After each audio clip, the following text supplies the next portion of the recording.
اللہ تعالیٰ نے فرمایا ہے افلا یتدبرون القرآن ام علی قلوب اقفالها، یہ لوگ قرآن کریم پر غور و فکر کیوں نہیں کرتے؟ کیوں نہیں کرتے غور و فکر؟ کیوں نہیں سمجھتے اس قرآن کو؟ قرآن کا معنی کیوں نہیں پڑھتے؟ تفسیر کیوں نہیں پڑھتے؟ یہاں تو بات یہ ہے کہ ان کے دلوں پر تالے لگے ہوئے ہیں۔ اگر تالا لگا ہو دل پر، پھر قرآن سمجھنے کی انسان ضرورت محسوس نہیں کرتا ہے۔ وہ تالا ہٹانا ہے، وہ تالا ہٹے گا کیسے، کھلے گا کیسے؟ وہ بھی قرآن کریم کے پڑھنے کے ذریعے سے کھلے گا۔ آئیے ہم قرآن کریم کو پڑھنے کا عہد کرتے ہیں، ہم قرآن کریم کو ضرور کھولیں گے، ہم قرآن کریم کو کھولیں گے، پڑھیں گے۔ اگر ہم اردو پڑھنا جانتے ہیں، اردو میں ترجمہ پڑھیں گے، ہم تفسیر پڑھیں گے۔ اگر ہم انگریزی جانتے ہیں، انگریزی میں ہم اس کا ترجمہ اور تفسیر پڑھیں گے۔ کشمیری ہم جانتے ہیں، کشمیری میں ہم اس کا ترجمہ پڑھیں گے، تفسیر پڑھیں گے۔ کسی بھی زبان میں قرآن کریم کی تفسیر اور ترجمہ موجود ہے، اور قرآن کریم جو کتابی شکل میں ہمارے پاس موجود ہے، بہتر ہے اسی کو پڑھا جائے، افضل ہے اسی کو پڑھا جائے۔ لیکن اگر ہر وقت انسان کے پاس موجود نہیں ہو سکتا ہے قرآن مجید کتابی صورت میں، مصحف جس کو ہم کہتے ہیں، تو انسان اگر اپنے موبائل فون میں قرآن کریم کی تلاوت کرے یا قرآن کریم کو پڑھے، اس کا ترجمہ پڑھے تو اچھی بات ہے، وہ بھی کر سکتا ہے۔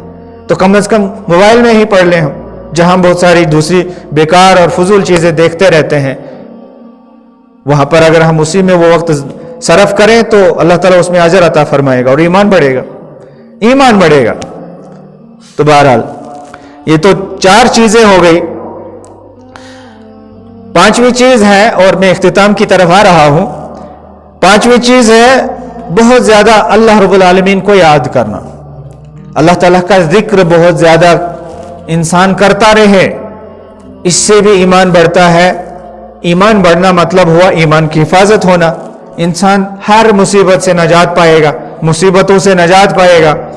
اللہ تعالیٰ اس بندے کو اپنی حفاظت میں لے لیتا ہے جو اللہ تعالیٰ کو بار بار یاد کرتا ہے، جو اللہ تعالیٰ کو یاد کرتا رہتا ہے۔ اللہ تعالیٰ کی مدد اس پر نازل ہوتی ہے، اللہ کی رحمت اس پر نازل ہوتی ہے، اللہ تعالیٰ اس کو اپنی حفاظت میں لے لیتا ہے۔ تو اللہ تعالیٰ کو یاد کرنے سے ایمان بڑھتا ہے، ایمان کی حفاظت ہوتی ہے، انسان فتنوں سے، فسادات سے، دنیاوی خرابیوں سے بچ جاتا ہے۔ قرآن مجید میں اللہ تعالیٰ نے ارشاد فرمایا ہے، سورہ رعد آیت نمبر 28، فرمایا الذین آمنوا وتطمئن قلوبهم الا بذکر اللہ تطمئن القلوب۔ وہ لوگ جو ایمان لائے ہیں، وہ لوگ جو ایمان لائے ہیں اور ان کے دلوں کو اطمینان حاصل ہوا ہے، وتطمئن قلوبهم، ان کے دلوں کو اطمینان حاصل ہوا۔ کس سے؟ کس سے؟ جواب دیجئے۔ ایمان سے۔ ایمان سے دلوں کو اطمینان حاصل ہوا ہے، سکون ملا ہے۔ ہمیں سکون چاہیے تو وہ ایمان کے اندر ہے۔ اور پھر فرمایا الا بذکر اللہ تطمئن القلوب۔ اب ایمان لانے کے بعد کیا کرنا ہے؟ اللہ کو یاد کرنا ہے، اس سے بھی دلوں کے اطمینان میں اضافہ ہوگا۔ تطمئن القلوب، دلوں کو اطمینان حاصل ہوگا، سکون حاصل ہوگا۔ ہم بہت کما لیتے ہیں لیکن پھر بھی سکون نہیں، وہاں سکون نہیں ملے گا۔ ہم بہت کچھ کھا بھی لیتے ہیں پھر بھی ہم چاہتے ہیں اور کچھ کھائیں، سکون نہیں ملتا ہے، وہاں سکون نہیں ملے گا۔ سکون تو اس میں ہے، ذکر اللہ میں، سبحان اللہ، اللہ اکبر، لا حول ولا قوت الا باللہ۔ تو اس طرح سے بہت سارے اذکار ہیں، بہت سارے وظائف ہیں، بہت ساری تسبیحات ہیں، ان کو پڑھیے، سکون نصیب ہوگا، ایمان بڑھے گا، ایمان کی حفاظت ہوگی، انسان اللہ کی حفاظت میں رہے گا، فتنوں سے بچے گا، محفوظ رہے گا۔ یہ بہترین چیزیں ہیں جن کے ذریعے سے ہم اپنے آپ کو بچا سکتے ہیں۔